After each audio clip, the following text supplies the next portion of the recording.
नमस्कार मेरे प्यारे शिव भक्तों, आज की इस पावन वेला में आप सभी का एक बार फिर से हृदय की गहराइयों से स्वागत है। जगत पिता भगवान भोलेनाथ की कृपा से आप सभी स्वस्थ, सुरक्षित और शांति से परिपूर्ण हों, यही कामना है। भक्तों, आज की यह वीडियो कोई साधारण चर्चा नहीं है। आज हम उस विषय पर बात करने जा रहे हैं जो हर सच्चे शिव भक्त के जीवन में कभी न कभी अवश्य घटित होता है। ऐसा अनुभव जिसे शब्दों में समझाना आसान नहीं, लेकिन जिसे महसूस किए बिना शिव को समझा भी नहीं जा सकता। आज की इस वीडियो में हम जानने का प्रयास करेंगे कि जब भगवान शिव किसी भक्त पर कृपा करते हैं तो वह कृपा किन किन रूपों में जीवन में दिखाई देने लगती है। कभी यह संकेत स्वप्नों के माध्यम से आते हैं, कभी व्यवहार बदल जाता है, कभी मन अचानक संसार से विरक्त होने लगता है और कभी बिना किसी कारण भीतर एक अद्भुत शांति उतर आती है। इसलिए मेरा आप सभी से विनम्र निवेदन है, जो भी शिव भक्त इस वीडियो को शांत मन से ध्यान पूर्वक और अंत तक देखेगा, वही आज की इस चर्चा के वास्तविक सार को समझ पाएगा। वीडियो को बीच में छोड़ देने से आप उन गूढ़ बातों से वंचित रह सकते हैं जो आगे चलकर आपके जीवन को दिशा दे सकती हैं। और भक्तों, यदि आपके हृदय में सचमुच भोलेनाथ के प्रति श्रद्धा है, यदि महादेव का नाम लेते ही भीतर कुछ कंपन सा महसूस होता है, तो वीडियो को लाइक अवश्य कीजिए, चैनल शिव ध्यान सागर को सब्सक्राइब कीजिए और कमेंट में पूरे भाव से लिखिए हर हर महादेव। तो चलिए भक्तों, अब बिना अधिक समय लिए आज की इस गूढ़, अनुभवपूर्ण और शिव कृपा से जुड़ी यात्रा की शुरुआत करते हैं। श्रद्धा और विश्वास के साथ, बिना किसी दिखावे के, बिना किसी आडंबर के, जब कोई मनुष्य ईश्वर की ओर चलता है, तब उसके जीवन में जो परिवर्तन आते हैं, उन्हें शब्दों में बांध पाना आसान नहीं होता। शिव कोई ऐसे देव नहीं हैं जिन्हें केवल पूजा की वस्तु बना दिया जाए। शिव तो अनुभव हैं, शिव तो चेतना है, शिव तो जीवन की उस गहराई का नाम है जहाँ शब्द भी मौन हो जाते हैं। जब भी हम शिव का नाम लेते हैं, केवल एक शब्द का उच्चारण नहीं करते, बल्कि अपने भीतर की उस शक्ति को स्पर्श करते हैं जो हमें संभालती है, दिशा देती है और कभी कभी बिना बताए ही हमें बदल देती है। अनेक दर्शकों के मन में यह प्रश्न बार बार उठता है कि यदि भगवान शिव हम पर प्रसन्न हैं, यदि वे हमारी ओर देख रहे हैं, यदि उनकी कृपा हमारे जीवन में प्रवाहित हो रही है, तो उसके संकेत क्या होते हैं? क्या कोई ऐसा तरीका है जिससे हम समझ सकें कि शिव की अनुकंपा हमारे जीवन में कार्य कर रही है? यह प्रश्न साधारण नहीं है और इसका उत्तर भी केवल पुस्तकों में सीमित नहीं है। इसका उत्तर अनुभव में छुपा है, जीवन के छोटे छोटे परिवर्तनों में छुपा है, उन मौन क्षणों में छुपा है जहां बिना किसी कारण मन शांत हो जाता है। शिव की कृपा कोई एक दिन में मिलने वाली वस्तु नहीं है, यह जन्म जन्मांतरों का संचय होती है। कभी कभी तो ऐसा होता है कि इस जन्म में मनुष्य कुछ विशेष नहीं करता, फिर भी उसके जीवन में ऐसी परिस्थितियां बनती चली जाती हैं जो उसे शिव की ओर खींचती हैं। वह स्वयं नहीं जान पाता कि उसका मन क्यों बार बार शिव के नाम पर अटक जाता है, क्यों किसी और देवता की अपेक्षा महादेव का स्वरूप उसे अधिक गहराई से छूता है। यही शिव कृपा की पहली अनुभूति होती है, जब बिना किसी प्रयास के आपका मन शिव से जुड़ने लगता है। शिव की कृपा सीमाओं में बंधी नहीं होती, वह नाम जप से भी मिल सकती है, मंत्र जाप से भी मिल सकती है, सेवा से भी मिल सकती है और कभी कभी तो बिना किसी प्रत्यक्ष साधना के भी मिल जाती है। क्योंकि शिव केवल वर्तमान जन्म को नहीं देखते, वे आत्मा की यात्रा को देखते हैं। पूर्व जन्मों में की गई साधना, सेवा, तप या भक्ति इस जन्म में आकर फलित हो जाती है। इसलिए यह आवश्यक नहीं कि हर कृपा का कारण आपको इसी जीवन में दिखाई दे। बहुत से लोग यह सोचते हैं कि यदि शिव कृपा होगी तो कोई बड़ा चमत्कार होगा, कोई अद्भुत घटना घटेगी।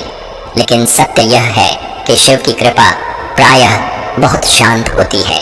वह धीरे धीरे आपके स्वभाव को बदलती है, आपकी दृष्टि को बदलती है, आपकी प्राथमिकताओं को बदलती है। आपको पता भी नहीं चलता और आप वही व्यक्ति नहीं रहते जो आप कुछ वर्ष पहले थे। कई बार शिव कृपा का पहला संकेत शरीर से ही प्रकट हो जाता है। कुछ लोगों के शरीर पर जन्म से ही अपने इष्ट देव से संबंधित चिन्ह होते हैं। यह चिन्ह किसी विशेष स्थान पर हो यह आवश्यक नहीं। किसी के हाथों में, किसी के आज्ञा चक्र पर, किसी के कंधे, पीठ या छाती पर भी ऐसे चिन्ह देखे गए हैं। यह केवल बाहरी संकेत हैं, परंतु इनका महत्व तभी है जब व्यक्ति का अंतर्मन भी उसी दिशा में प्रवाहित हो रहा हो। केवल चिन्ह होना ही पर्याप्त नहीं, चेतना का जुड़ना आवश्यक है। ऐसे लोग अक्सर सोमवार, श्रावण मास या शिव से जुड़े विशेष कालखंडों में जन्मे हुए पाए जाते हैं। यह सब बातें कोई नियम नहीं है, लेकिन अनुभवजन्य संकेत अवश्य हैं। शिव का स्वभाव नियमों में बंधना नहीं है, वे अपवादों के देव हैं। शिव कृपा का एक और सूक्ष्म संकेत व्यक्ति की दृष्टि में दिखाई देता है। जिन पर शिव की कृपा होती है उनकी आंखों में एक विशेष प्रकार की गंभीरता और तेज होता है। यह तेज क्रोध का नहीं होता, यह तेज स्थिरता का होता है। उनकी आंखों में देखकर ऐसा लगता है जैसे वह व्यक्ति बहुत कुछ जानता है, बहुत कुछ देख चुका है। ऐसे व्यक्ति की दृष्टि में एक प्रकार का मौन संवाद होता है। वह अधिक बोले या न बोले, उसकी उपस्थिति ही प्रभाव डालती है। यह दृष्टि की शक्ति साधारण नहीं होती, यह किसी अभ्यास से नहीं आती, यह भीतर की शुद्धता से आती है। जब मनुष्य भीतर से बहुत अधिक विक्षिप्त नहीं होता, जब उसकी चेतना बिखरी हुई नहीं होती, तब उसकी दृष्टि में यह स्थिरता स्वयं प्रकट हो जाती है। यह भी शिव कृपा का ही एक रूप है। शिव कृपा का एक अत्यंत सामान्य लेकिन गहरा संकेत स्वप्नों के माध्यम से भी मिलता है। जब शिव की ओर से संकेत आने लगते हैं, तब व्यक्ति के स्वप्न बदलने लगते हैं। शिवलिंग के दर्शन, साधुओं के दर्शन, तीर्थों के दर्शन, ध्यान या जप करते हुए स्वयं को देखना, ये सभी स्वप्न व्यक्ति के अवचेतन मन में चल रही शिव चेतना के संकेत होते हैं। यहाँ यह समझना बहुत आवश्यक है कि हर स्वप्न भविष्यवाणी नहीं होता। स्वप्न व्यक्ति की मानसिक अवस्था, वातावरण और चित्तवृत्तियों से भी जुड़े होते हैं। लेकिन जब स्वप्न बार बार एक ही दिशा में संकेत देने लगें, जब उनमें भय नहीं बल्कि शांति और आकर्षण हो, तब समझना चाहिए कि भीतर कुछ परिवर्तित हो रहा है। जिन पर शिव कृपा होती है वे धीरे धीरे ध्यान की ओर आकर्षित होने लगते हैं। यह आवश्यक नहीं कि वे प्रारंभ में विधिवत ध्यान करें। कभी कभी वे केवल शांत बैठना पसंद करने लगते हैं। उन्हें भीड़ से हटकर एकांत अच्छा लगने लगता है। उनके भीतर की बेचैनी कम होने लगती है। ध्यान में बैठते ही उन्हें संघर्ष नहीं करना पड़ता। बहुत कम प्रयास में उनका मन भीतर की ओर मुड़ने लगता है। यहाँ एक बात स्पष्ट कर देना आवश्यक है कि यदि कोई ध्यान नहीं करता तो इसका यह अर्थ नहीं कि उस पर शिव कृपा नहीं है। शिव कृपा के लक्षण सभी में समान रूप से प्रकट हों यह आवश्यक नहीं। किसी में 2 दिखाई देंगे, किसी में 4, किसी में 6। शिव किसी सूची के अनुसार कार्य नहीं करते। जिन पर शिव की कृपा होती है उनमें एक और परिवर्तन दिखाई देता है। वे कम बोलने लगते हैं।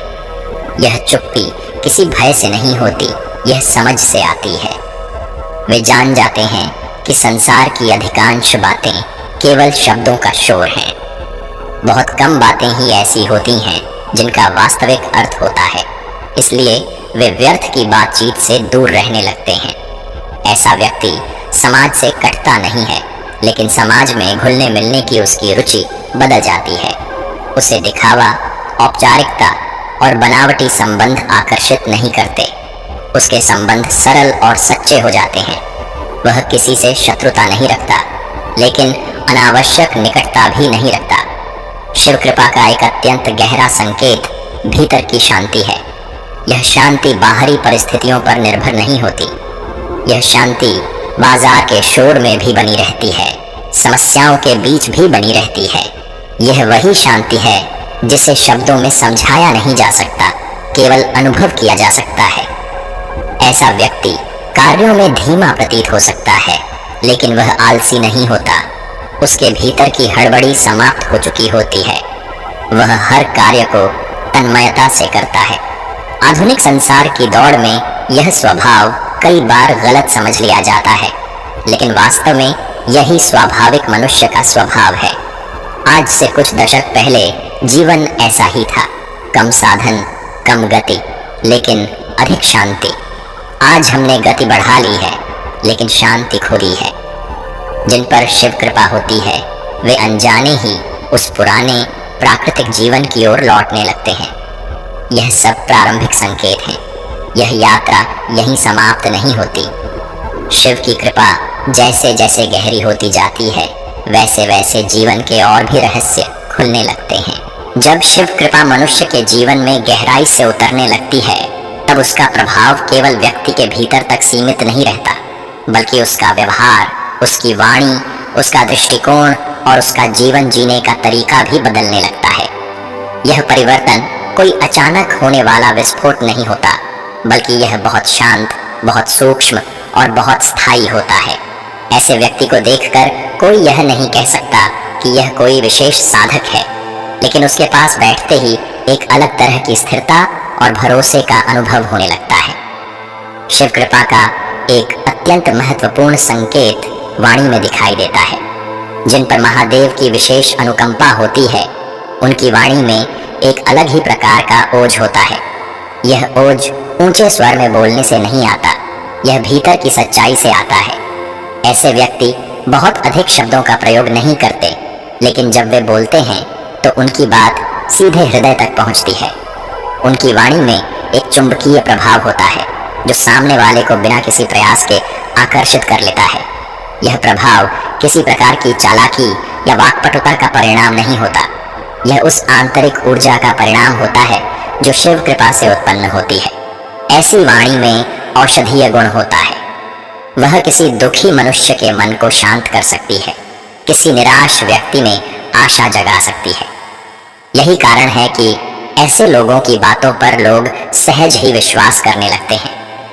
यदि ऐसा व्यक्ति ईश्वर का गुणगान करता है, मंत्रों का उच्चारण करता है या भजन कीर्तन में सम्मिलित होता है, तो उसकी वाणी में उत्पन्न ऊर्जा कई गुना बढ़ जाती है। सुनने वाला चाहे कितना भी साधारण क्यों न हो, कुछ क्षणों के लिए ही सही, वह उस प्रवाह में बहने लगता है। यह भी शिव कृपा का ही एक रूप है। शिव कृपा का अगला गहरा संकेत है संसार से मोह का धीरे धीरे समाप्त होना। यह मोह भंग किसी प्रकार की उदासी या जीवन से पलायन नहीं होता, यह बहुत परिपक्व अवस्था होती है। ऐसा व्यक्ति संसार में रहते हुए भी संसार का नहीं रहता।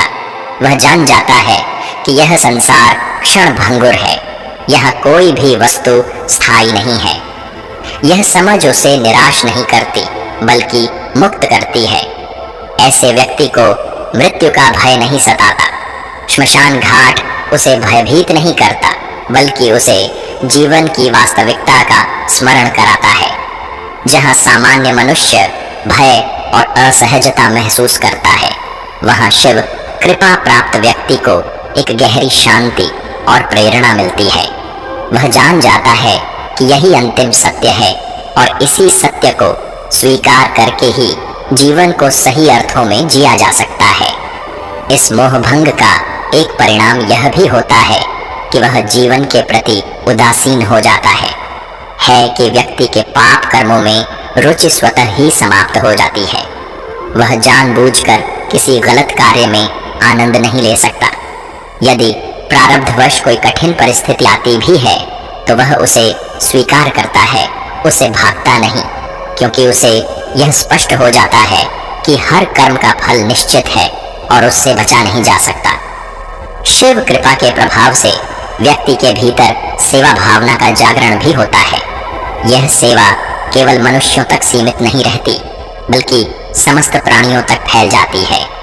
दीन दुखियों के प्रति करुणा, साधु संतों के प्रति आदर और अपने इष्ट देव से जुड़े लोगों के प्रति अपनापन, यह सब स्वतः ही उसके स्वभाव का हिस्सा बन जाता है। यह सेवा भावना दो रूपों में प्रकट होती है। एक तो यह कि व्यक्ति निर्जीव सेवा की ओर आकर्षित होता है, जैसे मंदिरों की व्यवस्था, स्वच्छता या किसी धार्मिक स्थल की सेवा। दूसरा रूप यह होता है कि वह प्रत्यक्ष रूप से अपने इष्ट देव की सेवा में संलग्न होने लगता है। कोई अपनी आर्थिक क्षमता से सेवा करता है, कोई अपने समय और श्रम से। सेवा का रूप भिन्न हो सकता है, लेकिन भाव एक ही होता है। शिव कृपा का एक अत्यंत महत्वपूर्ण संकेत जीवन में किसी मार्गदर्शक का प्रवेश है। यह मार्गदर्शक किसी भी रूप में आ सकता है, कोई गुरु, कोई महात्मा, कोई साधु, कोई मित्र, या कभी कभी कोई ऐसा व्यक्ति जिससे आप जीवन में पहली बार मिलते हैं, लेकिन वह आपकी वर्षों की जिज्ञासाओं का समाधान कुछ ही क्षणों में कर देता है। ऐसा व्यक्ति आपकी यात्रा में मील का पत्थर बन जाता है। वह आपको कोई नई जानकारी नहीं देता, बल्कि जो भीतर छुपा होता है उसे बाहर लाने में सहायता करता है। यह शिव कृपा का बहुत बड़ा संकेत होता है कि आपको सही समय पर सही मार्गदर्शन मिल जाए। यहाँ यह समझना आवश्यक है कि गुरु या मार्गदर्शक का अर्थ केवल दीक्षा देने वाला व्यक्ति नहीं होता। कभी कभी प्रभु स्वयं किसी साधारण व्यक्ति के माध्यम से भी मार्गदर्शन करा देते हैं। शिव की कृपा की कोई सीमा नहीं होती, कोई निश्चित नियम नहीं होता। वे जिस रूप में चाहें, जिस माध्यम से चाहें, मार्ग दिखा सकते हैं। जब शिव की असीम कृपा किसी पर होती है तो उसके जीवन में भक्ति से जुड़े दृश्य उससे विशेष आनंद देने लगते हैं। कहीं शिव का कीर्तन सुनाई दे, कहीं भजन हो रहा हो, कहीं साधु संत जयकारा लगा रहे हो। ऐसे दृश्य देखकर उसका हृदय आनंद से भर उठता है, वह भाव विभोर हो जाता है। यह आनंद शब्दों में व्यक्त नहीं किया जा सकता। यह वह अवस्था है जहां आंखें नम हो जाती हैं, हृदय भारी हो जाता है और मन किसी अदृश्य शक्ति के प्रति पूर्ण समर्पण महसूस करता है। यह अनुभव केवल वही कर सकता है जिसने इसे जिया हो। शिव कृपा का एक और अत्यंत महत्वपूर्ण संकेत है अपने इष्ट देव जैसा बनने की इच्छा। यह इच्छा बाहरी वेशभूषा की नकल करने की नहीं होती, बल्कि आंतरिक गुणों को अपनाने की होती है। प्रारंभिक स्तर पर कुछ लोग बाहरी रूप से शिव जैसा दिखने का प्रयास करते हैं, लेकिन जैसे जैसे साधना गहरी होती है, यह भाव भी परिपक्व हो जाता है। उच्च स्तर के साधक शिव के सिद्धांतों को अपनाने का प्रयास करते हैं। उनका तप, उनकी करुणा, उनका वैराग्य, उनकी सहजता, यही सब उनके आदर्श बन जाते हैं। वे दिखावे से दूर रहते हैं और जीवन में सरलता को अपनाते हैं। यह भी स्पष्ट करना आवश्यक है कि ये सभी लक्षण हर व्यक्ति में एक साथ नहीं दिखाई देते। किसी में 4 होंगे, किसी में 5, किसी में 2। शिव कृपा का मूल्यांकन किसी सूची से नहीं किया जा सकता। यदि आपके भीतर इनमें से कुछ भी संकेत दिखाई दे रहे हैं, तो यह समझने के लिए पर्याप्त है कि महादेव की दृष्टि आप पर है। ऐसे में व्यक्ति को चाहिए कि वह अपने चित्त को अधिक से अधिक अपने इष्ट देव से जोड़े। नाम जप, स्मरण और सेवा, यही सबसे सरल मार्ग है। इससे आगे की यात्रा स्वतः ही खुलती चली जाती है। अब जीवन में एक और गंभीर प्रश्न उठता है, जो अनेक लोगों के मन में पीड़ा का कारण बनता है। यदि कोई व्यक्ति अधर्म के मार्ग पर चलता है और उसका जीवन उससे जुड़ा हुआ है, तो क्या उसके कर्मों का प्रभाव उसके परिवार पर भी पड़ता है? यह प्रश्न विशेष रूप से स्त्रियों के मन में अधिक उठता है। शास्त्र कहते हैं कि प्रत्येक व्यक्ति अपने कर्मों का फल स्वयं भोगता है। यह सत्य है, लेकिन यह भी उतना ही सत्य है कि जिनसे हमारा जीवन गहराई से जुड़ा होता है, उनका कर्म हमारे जीवन को भी प्रभावित करता है। पति पत्नी और संतान का संबंध केवल सामाजिक नहीं होता, यह कर्मों का भी संबंध होता है। जब कोई व्यक्ति अधर्म से धन कमाता है और उसका परिवार उस धन का उपभोग करता है, तो वह कर्म केवल एक व्यक्ति तक सीमित नहीं रहता। चाहे अनजाने में ही सही, उसका प्रभाव पूरे परिवार पर पड़ता है। यह कोई दंड नहीं है, यह कर्म का स्वाभाविक नियम है। यहाँ भावुक होने की आवश्यकता नहीं है, इसे तकनीकी रूप से समझने की आवश्यकता है। यदि किसी स्त्री का पति अधर्म के मार्ग पर चलता है और वह उसे रोकने का प्रयास करती है, फिर भी परिस्थितियां नहीं बदलती, तो इसका अर्थ यह नहीं कि वह दोषी है। इसका अर्थ यह है कि दोनों के पूर्व कर्मों का कोई ऐसा बंधन है जो इस जीवन में सामने आ रहा है। हर व्यक्ति अपने कर्मों का ही फल भोगता है। इससे बचने का एकमात्र मार्ग है प्रभु की शरण। प्रभु का नाम, प्रभु का स्मरण और प्रभु की कृपा ही पुराने कर्मों के प्रभाव को धीरे धीरे क्षीण करती है। अब जब बात यहाँ तक आ चुकी है तो यह समझना बहुत आवश्यक हो जाता है कि शिव कृपा केवल कुछ विशेष लक्षणों या अनुभवों तक सीमित नहीं होती। शिव कृपा का सबसे बड़ा प्रमाण यह होता है कि मनुष्य अपने जीवन की कठिन परिस्थितियों में भी ईश्वर से विमुख नहीं होता। जब सब कुछ ठीक चल रहा हो तब तो हर कोई प्रभु को याद करता है, लेकिन जब जीवन प्रश्नों से घिर जाए, जब पीड़ा समझ से बाहर हो, तब भी जो व्यक्ति शिव का नाम नहीं छोड़ता वही वास्तव में शिव कृपा के प्रवाह में होता है। अनेक लोग यह पूछते हैं कि यदि सब कुछ कर्म के अनुसार ही होता है तो फिर भक्ति, जप और साधना का क्या अर्थ है?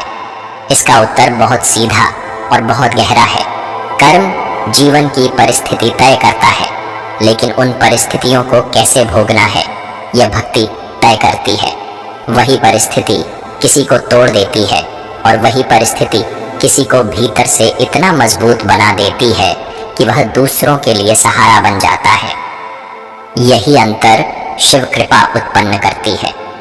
जब जीवन में अधर्म, अन्याय या पीड़ा सामने आती है तब मनुष्य प्रायः प्रश्न करता है कि मैंने क्या गलत किया, लेकिन शिव कृपा प्राप्त व्यक्ति धीरे धीरे यह समझने लगता है कि हर प्रश्न का उत्तर तुरंत मिलना आवश्यक नहीं है। कुछ उत्तर अनुभव से मिलते हैं, कुछ उत्तर मौन से मिलते हैं और कुछ उत्तर समय के साथ अपने आप स्पष्ट हो जाते हैं। पति, पत्नी और संतान के कर्मों का जो प्रश्न है वह बहुत संवेदनशील है। शास्त्र यह कहते हैं कि हर आत्मा स्वतंत्र है, लेकिन यह भी उतना ही सत्य है कि जिन आत्माओं का जीवन आपस में गहराई से जुड़ा होता है वे एक दूसरे के कर्मों के प्रभाव क्षेत्र में आ जाती हैं। यह कोई अन्याय नहीं है, यह कर्म की स्वाभाविक संरचना है। यदि किसी स्त्री का पति अधर्म के मार्ग पर चलता है और वह उसे रोकने का प्रयास करती है, फिर भी वह नहीं मानता, तो यह उस स्त्री की असफलता नहीं है, यह उस जीवन की परीक्षा है जो उसे उसके पूर्व कर्मों के अनुसार मिली है। ऐसी स्थिति में सबसे बड़ा सहारा बनता है प्रभु का नाम, क्योंकि नाम जप केवल भविष्य नहीं बदलता, वह वर्तमान को सहने की शक्ति भी देता है। जो स्त्री या पुरुष ऐसे जीवन में भी प्रभु का स्मरण नहीं छोड़ता, वह धीरे धीरे अपने कर्मों के बंधन को काटना प्रारंभ कर देता है। यह प्रक्रिया धीमी हो सकती है, लेकिन यह निश्चित होती है। शिव कभी जल्दी नहीं करते, लेकिन देर भी नहीं करते। वे सही समय पर सही परिणाम देते हैं। संतान के विषय में शास्त्र यह कहते हैं कि वे माता पिता की आत्मा का ही अंश होते हैं, इसलिए माता पिता के कर्मों का प्रभाव उन पर पड़ता है, लेकिन यह प्रभाव स्थायी नहीं होता। यदि परिवार में कोई एक भी व्यक्ति धर्म के मार्ग पर स्थिर हो जाए तो वह पूरे वंश के कर्मों को धीरे धीरे शुद्ध करने लगता है। यही कारण है कि एक शिव भक्त पूरे परिवार के लिए पुण्य का कारण बन सकता है। यह समझना बहुत आवश्यक है कि शिव कृपा कोई बाहरी सुरक्षा कवच नहीं है कि आपके जीवन में समस्याएं आई ही नहीं। शिव कृपा का अर्थ है समस्याओं के बीच भी भीतर अड़िग रहना। आंधी चले लेकिन दीपक बुझे नहीं। जब कोई व्यक्ति इस अवस्था में पहुंच जाता है तब उसे किसी प्रमाण की आवश्यकता नहीं रहती। वह जानता है कि महादेव उसके साथ हैं। चाहे जीवन उसे कहीं भी ले जाए, वह अकेला नहीं है। यही शिव कृपा की सबसे सुंदर अनुभूति है। अब अंत में यही कहा जा सकता है कि यदि आपके जीवन में इन बातों का थोड़ा सा भी अनुभव हो रहा है, यदि आपका मन बार बार शिव की ओर खिंचता है, यदि संसार के बीच भी आपके भीतर शांति की कोई परत बन रही है, तो इसे हल्के में मत लीजिए। यह संकेत है कि महादेव आपको देख रहे हैं, आपको गढ़ रहे हैं, आपको तैयार कर रहे हैं। आपका काम केवल इतना है कि आप जुड़े रहें, नाम से, स्मरण से, सेवा से।